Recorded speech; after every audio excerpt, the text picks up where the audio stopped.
If you've watched DIY caulking videos, then you've seen a lot of tips, tricks, and gizmos that may seem cool but are in fact a waste of your time.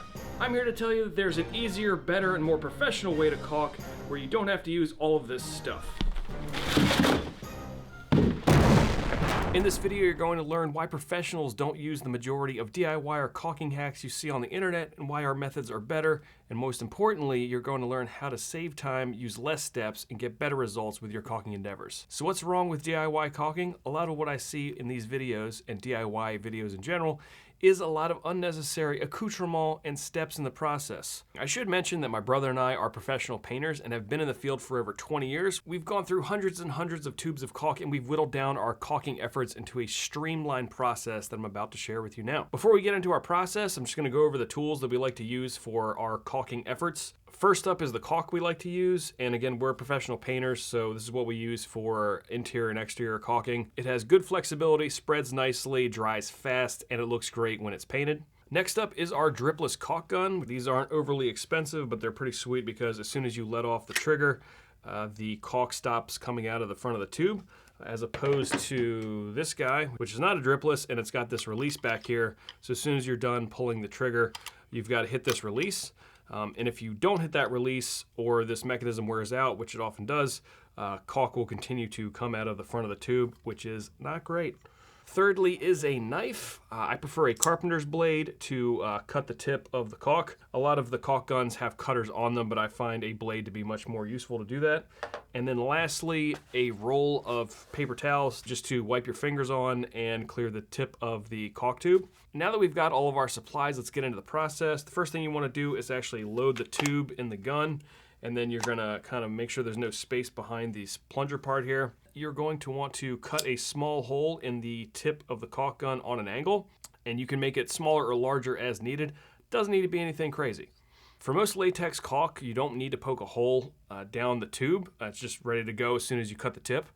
So you can start working right away. You want to line up the tube so it's angled to the trim and it's angled on the gap that you want to fill.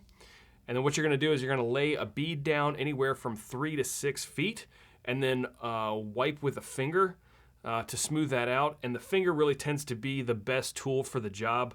The pad of your finger will form to almost any angle, and it's just way more efficient once you get good at it to do that versus using a rag or any other weird smearing device. And then you just clean off your fingers on a paper towel, and that seems to be the best way that we found to do it. So what we're trying to accomplish is for the trim in the wall to have a seamless transition. We want the crack to be filled and not have any caulk ridges on the wall or the trim. If there isn't enough caulk, you can add more, and if it's too much, then you can wipe it away. In general, adding more caulk is easier than removing lots of excess. Some best practices we've learned over the years is to use a lot of paper towels, so you want to constantly rotate them out. When they get gunked up, just swap to another one. And then as you are using your fingers are going to accumulate caulk on them even as you wipe them off on the paper towel. So what we like doing is switching fingers, and then kind of once all your fingers are used up, you can just go in the bathroom or wherever and wash your fingers off. With most like latex-based caulks, they're very easy to wash off of your hands, so it's not really a big deal. Caulking is a skill. The more you do it, the better feel you will get for it. For small gaps, you'll learn to press the trigger a little bit less and then really pile it on for bigger gaps. If you think of the trigger on the caulk gun kind of as a gas pedal, that really dictates how quickly the caulk is going to come out of the gun. So that all depends on how quickly or slowly you're moving along a gap, and also how big the gap is. You'll know if you did a good job caulking after you paint it and you see how it looks, and use that as feedback.